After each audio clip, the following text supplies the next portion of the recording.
Monsieur, bonsoir, ravi de vous retrouver pour l'entretien de la semaine. La SNTF passe au train express. Dès le 3 mars prochain, vous pourrez faire Alger-Oran à bord du Coradia, un train pouvant rouler jusqu'à 160 km/h et pouvant accueillir jusqu'à 254 passagers. 16 autres Coradias seront bientôt acquis par la Société nationale des transports ferroviaires. Nous verrons quelles seront les lignes qu'ils vont desservir et parlerons également des projets en cours de la SNTF qui ne perd pas de vue son principal objectif, il faut le rappeler, qui est de faire voyager jusqu'à 60 millions d'Algériens par le train. Avec nous pour en parler, monsieur Yassine Benjaballah, directeur général de la SNTF. Bonsoir monsieur, merci d'avoir accepté notre invitation. Bonsoir.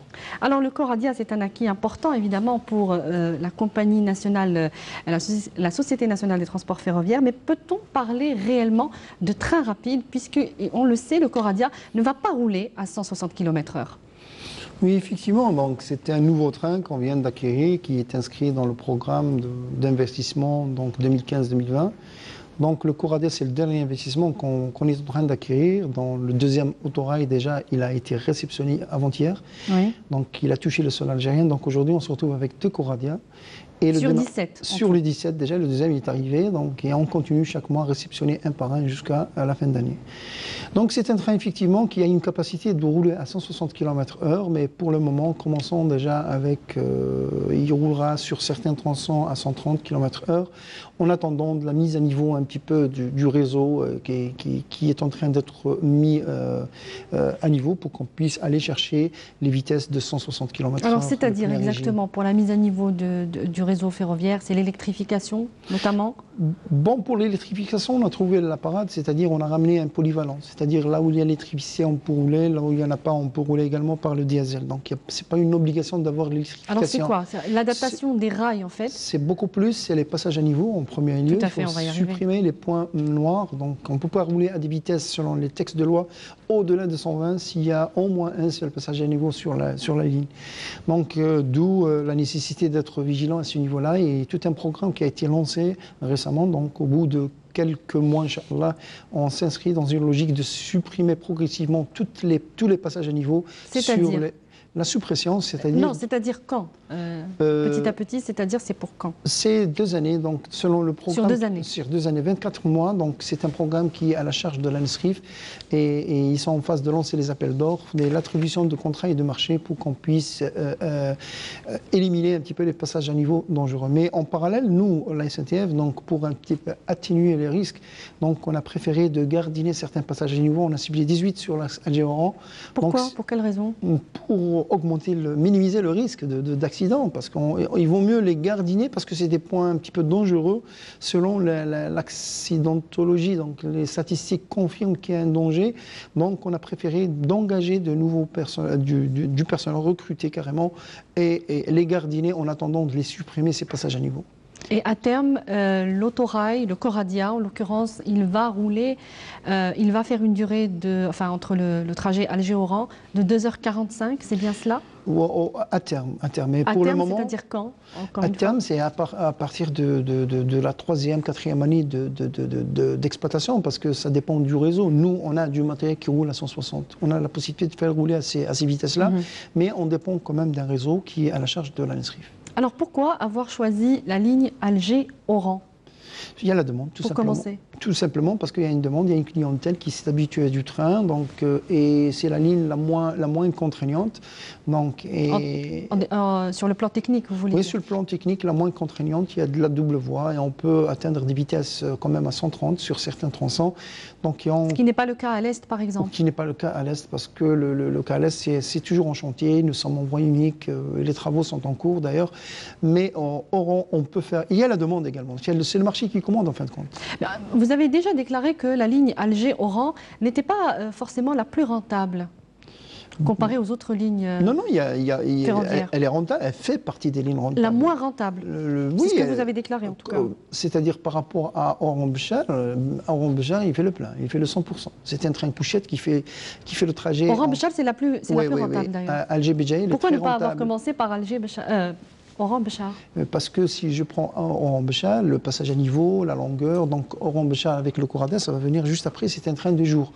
Donc on a préféré déjà le faire circuler le Coradia entre Alger et Oran, parce que c'était là où on a des dépôts déjà, on a construit des dépôts pour l'entretien et la maintenance, et c'est un nouveau produit, on le met en exploitation, il vaut mieux qu'il soit juste à côté, on va le tester. Donc c'est la moins risquée en fait. C'est la moins risquée, la moins contraignante. Il y a une clientèle qui s'est habituée au train, il y a une culture du train sur cet axe-là. Ouais. Donc, et en attendant d'aller sillonner un petit peu les autres lignes. Alors 2000 dinars pour le billet en première classe, 1700 dinars pour la classe éco. Est-ce que vous ne craignez pas qu'il n'y ait pas suffisamment, qu'elle ne soit pas finalement rentable cette ligne avec des prix peut-être un peu difficiles pour certaines bourses? Mais bon, pour certaines bourses, il y a une solution de rechange. Donc, les anciens trains qui circulaient dans des conditions un petit peu moindres que le Coradia ont été totalement réhabilités. Donc, c'est un peu le luxe, le Coradia. Mais il y a aussi la réhabilitation des voitures très anciennes. Oui. Il n'y a pas à envier au Coradia à l'intérieur. Il offre la même prestation, les mêmes couleurs, le même design et la même technologie. Donc, pratiquement, il n'y a pas...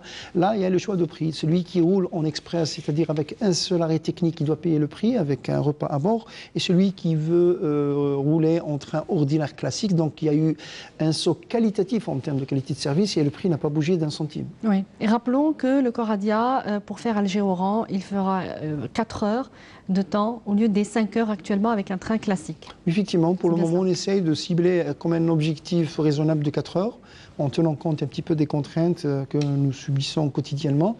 Et une fois que le réseau sera mis à niveau, donc on ira chercher des vitesses, des délais de parcours moins importants de 4 heures. Alors, s'il y a rush sur cette ligne avec le Coradia, est-ce que le deuxième Coradia qui a été réceptionné pourrait aussi être rattaché au premier?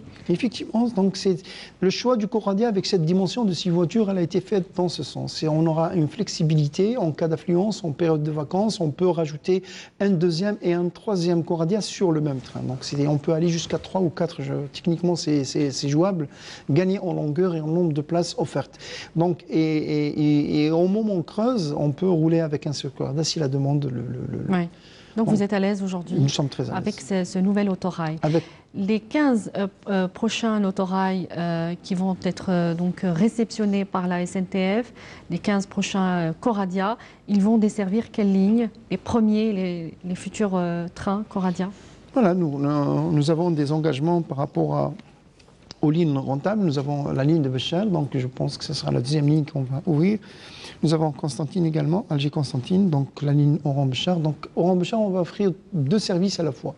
Le service de nuit qui va être maintenu avec des voitures couchettes totalement réhabilitées. Donc il fait Oran, Béchar et Béchar-Oran, donc la nuit, pour des CDI qui offrent un service couchette. Et le jour, on va mettre 2 Coradia, un démarre d'Oran et l'autre démarre de Béchar avec un croisant à Michria à mi-chemin. Il rebrousse chemin. Donc on va offrir un service jour et un service nuit avec du matériel totalement rénové. Mais aussi pour les autres villes? Oui, donc deuxième position Béchar. Ensuite, nous avons les autres axes, notamment Constantine, les grandes villes. Il faut raccorder les autres villes. Nous avons Annaba, nous avons vers le sud, vers Tébessa, vers Tougourt également. Donc on essaie. Vous avez parlé de récupérer les lignes abandonnées? Oui, des lignes là où on n'a plus de trains qui circulent dessus. Lesquelles par exemple? Dans le sud principalement? Oui, Biska, Tougourt, Constantine, Skikda, nous avons Djidjel, nous avons toutes les villes. Aujourd'hui, par rapport au manque de moyens, on n'assure pas cette prestation, mais il est temps d'y penser sérieusement, avec une qualité de service meilleure.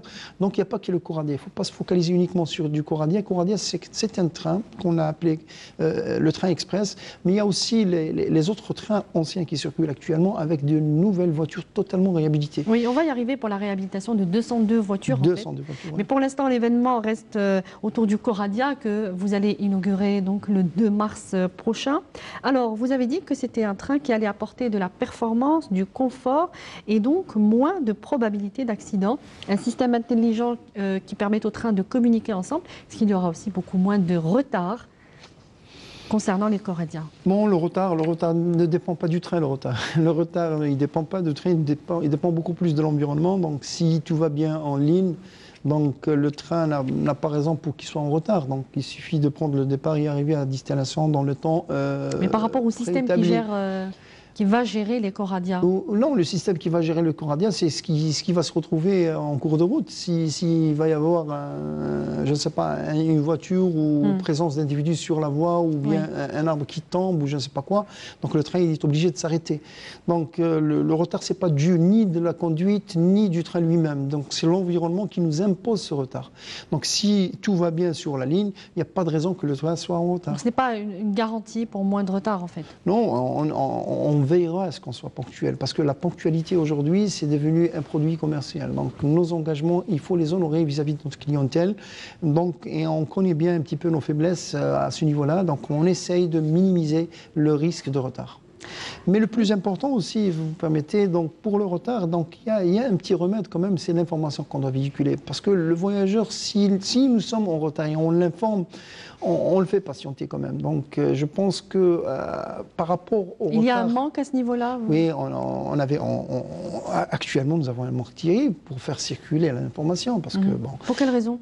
Parce que ça nécessite tout un système à mettre en place. Donc un train qui tombe en carafe par exemple, pour une raison ou une autre, il faut que le conducteur passe l'information au chef de train. Le chef de train, il faut qu'il soit équipé de la téléphonie mobile pour qu'il puisse informer le PC. Le PC répercute au niveau des gares. Il y a tout un système que nous sommes en train de le mettre en place progressivement. Donc lorsqu'on a parlé du réseau, le mettre à niveau du réseau, y compris le système d'information. Alors justement, lors des essais techniques du Coradia, il y a eu ce caillassage, cet accident, on peut appeler ça comme ça, du Coradia. Aujourd'hui, comment votre entreprise réagit par rapport à ce phénomène qui ne trouve pas de solution finalement? Oui, effectivement, c'est malheureux de le signaler. Donc, c'est un train en plein essai. Il subit ce genre de comportement. C'est malheureux de le dire, mais bon, c'est une réalité. Vous avez dû d'ailleurs remplacer la vitre cassée, ou les vitres peut-être? Oui, on était obligé de faire une commande exceptionnelle pour ramener des vitres par avion du pays d'origine, du train. Donc, et pour les mettre en place, donc, on est obligé d'arrêter le Coradia avant-hier. Donc, on a terminé les essais. D'ailleurs, les essais concluants, il a fait Mchria Saïda à 162 km/h. C'est une performance.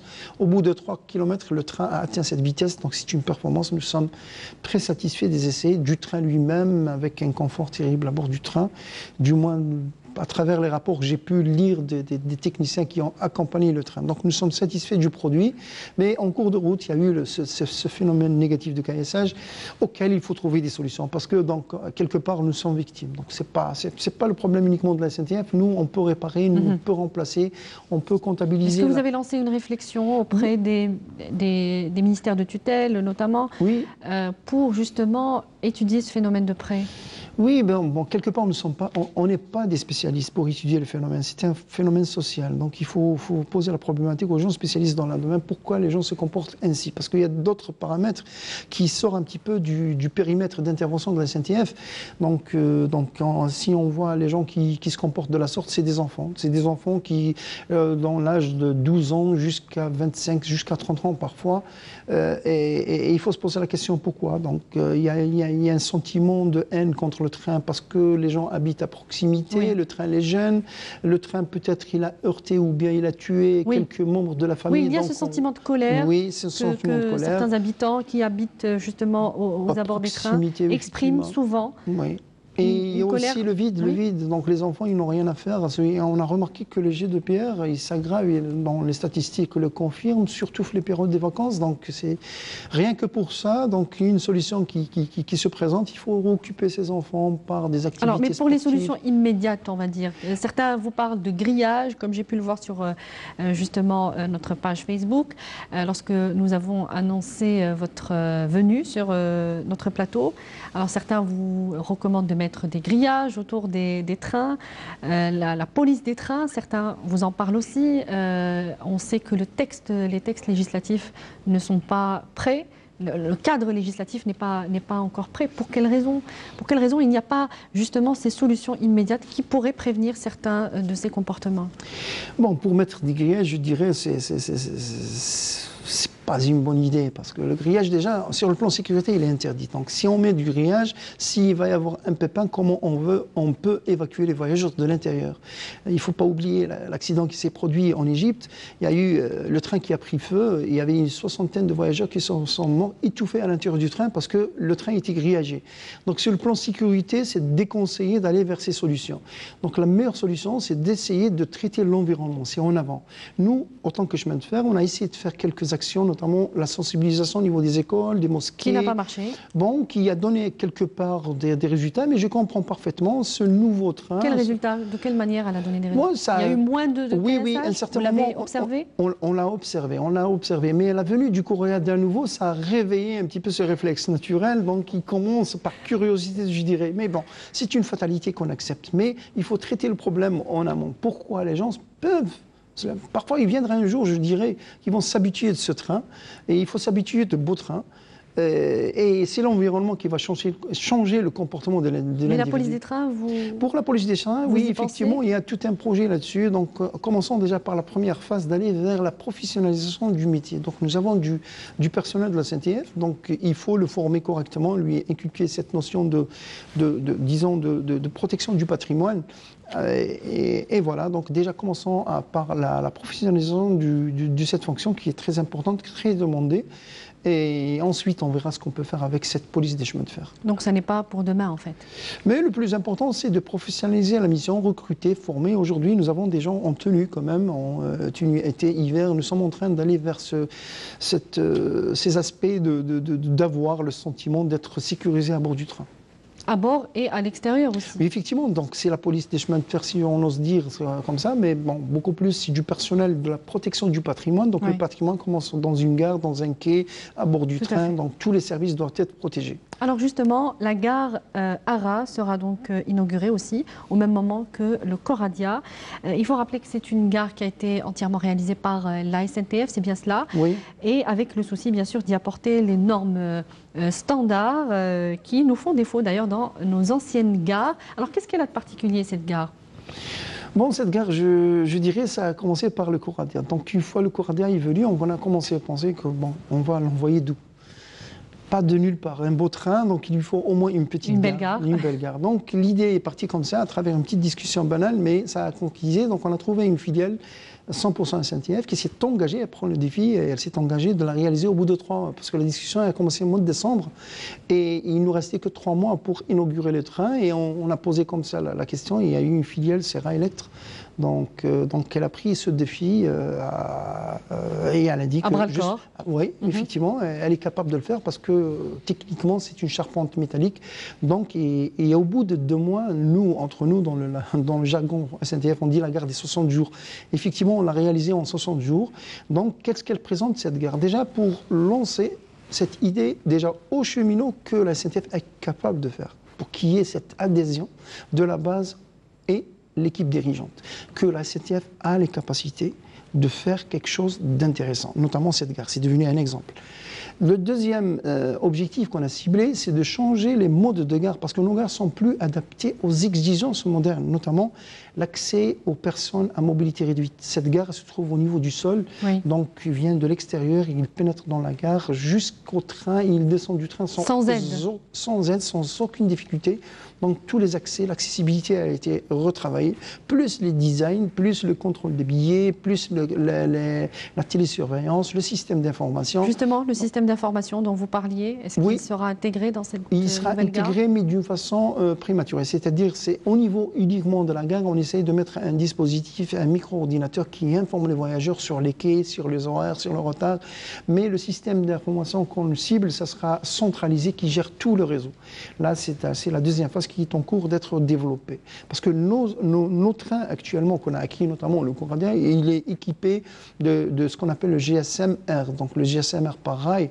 Donc il suffit que le réseau soit adapté pour qu'il puisse échanger toutes les informations entre les différents PC. Alors justement, en matière de réhabilitation des gares, est-ce que cette filiale, par exemple, pourrait prendre en charge certains chantiers? La mayonnaise est prise, donc on a discuté ce matin, pas loin que ce matin, on est en train de cibler la gare d'Oran et il y a un engagement qui nous a été donné 4 mois. Donc, donc 4 mois, on aura une deuxième gare en gare d'Oran. Et la maquette, je l'ai vue ce matin. Donc le rythme ne va plus baisser bon. à présent. C'est la formule qu'on est en train de préconiser. Une gare en 3-4 mois 4 mois. C'est votre objectif désormais? Oui, chaque 4 mois, si on arrive à réaliser une gare, c'est bon. Donc au bout de quelques temps, on aura quand même un maximum de gares honorables pour un réseau tel que celui de la SNCF. Avec tous les moyens qu'il faut à chaque fois? Est-ce qu'on aura un standard national des gares en fait? Oui, effectivement. On va retrouver les mêmes codes. C'est les mêmes codes, c'est le même schéma, c'est le même plan, c'est le même design. D'ailleurs, donc, on est en train d'aller vers ce qu'on appelle une charte un petit peu de nos gares, qui ont tout le standard international, l'accessibilité, l'éclairage, l'information, la sonorisation, les tourniquets pour le passage des voyageurs, chose qu'on n'a pas actuellement. Et c'est des gares qui ne longent pas les quais, c'est-à-dire ne longent pas les voies, pour qu'on évite aujourd'hui que les voyageurs traversent d'une voie vers une autre pour aller emprunter le train, ce qu'on est en train de voir actuellement.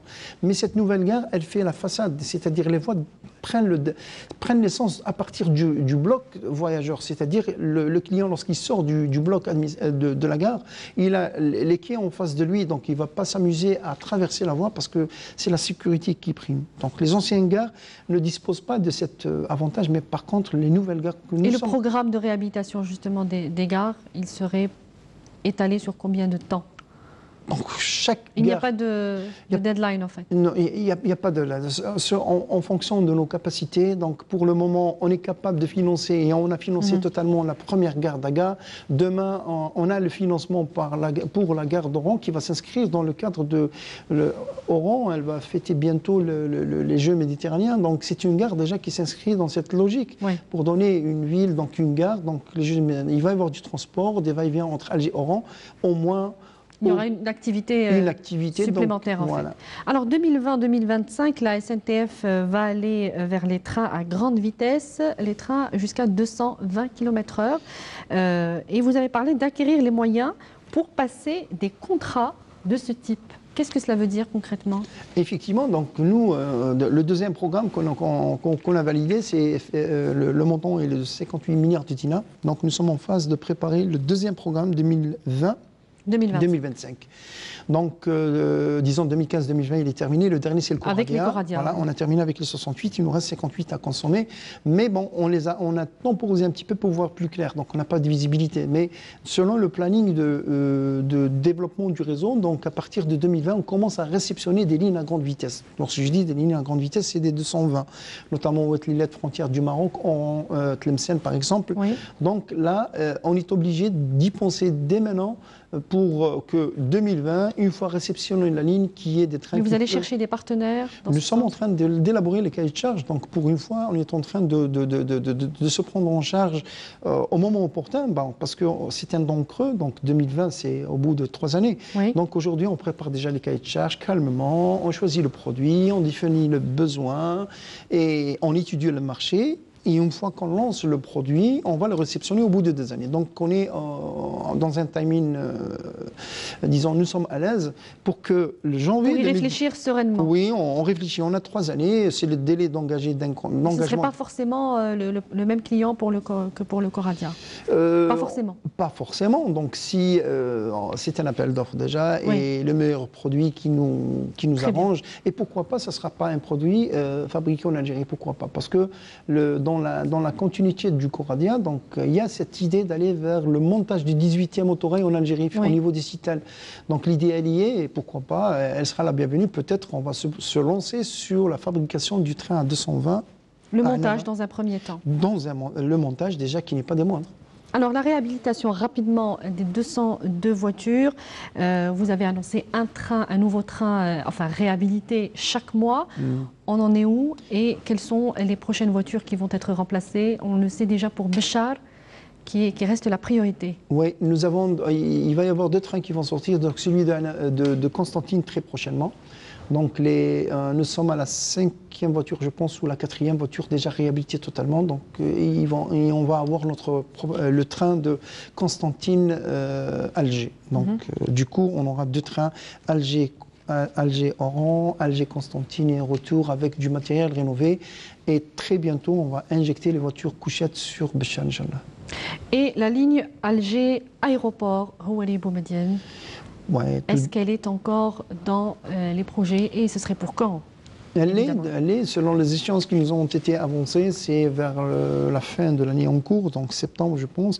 Nous, en termes de matériel roulant, nous sommes tranquilles. Donc, la rame destinée pour la navette est liée. Donc, elle est prête. Nous, la SNTF, en tant qu'exploitant, nous sommes prêts à assurer une navette, un nouveau service à la clientèle entre Alger Centre et l'aéroport. Il y a en fait des considérations techniques, des problèmes techniques sur cette ligne qui retardent un petit peu sa mise en place? Je ne saurais vous dire, bon, parce que c'est l'ANSRIF qui a la charge de réaliser le projet. Oui, donc d'ailleurs on contribue à la réalisation. Nous avons nos filiales qui participent. Oui. Il y a une filiale qui pose la voie, une autre filiale qui assure l'électrification. Donc on est plein dedans, on travaille ensemble. Mais nous, autant il n'y a pas de date en fait. Oui, il n'y a pas de date. Donc je pense que ce sera septembre de l'année en cours. Hein. D'après les échéances qu'on nous a données, c'est septembre. Très bien. Alors, dernière question, elle concerne le fret. Vous avez dit que ce n'est qu'à partir de 2020 que votre entreprise allait s'attaquer aux grands projets, notamment concernant le fret, pour desservir le tissu industriel autour du réseau de la SNTF. Alors, concrètement, ce serait comment ou ce serait quoi de desservir, de s'attaquer aux grands projets? Bon, s'attaquer aux grands projets, c'est en termes de transport, parce qu'on est conditionné par la réalisation de ces grands projets, ces deux grands complexes. On attend avec impatience le projet de Blara. Oui. Donc il y a les produits en input et le output, donc on ramène la matière première pour la sidérurgie, on reprend tout ce qui est les produits sortant de cette usine. Nous avons également le Hadjar qui commence à reprendre un petit peu des couleurs, donc il y a une demande sur le transport du minerai de fer.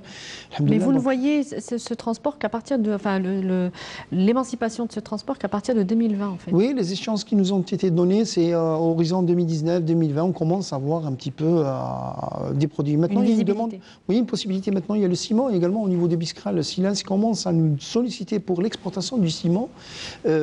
C'est la raison pour laquelle on est en train d'accélérer un petit peu nos chantiers pour réaliser l'embranchement à l'intérieur de Silas. Et il y a une forte demande vers l'exportation. C'est notre objectif. En termes de matériel roulant, l'investissement, on l'a réceptionné à 100%. Donc on attend que... Donc vous êtes prêts? Nous sommes. En fait, vous êtes prêts à chaque fois? Nous sommes prêts. Et vous attendez? Ouais. Yassine Benjabla, je rappelle que vous êtes le directeur général de la SNTF. Merci d'avoir répondu à nos questions ce soir. Merci. Merci à vous également de nous avoir suivis. Je vous rappelle que l'émission vous sera proposée en replay sur notre page Facebook. Notre invitée, Canal Algérie, elle vous sera rediffusée demain après le journal de la mi-journée. Je vous souhaite une excellente suite des programmes sur notre chaîne. Bonsoir.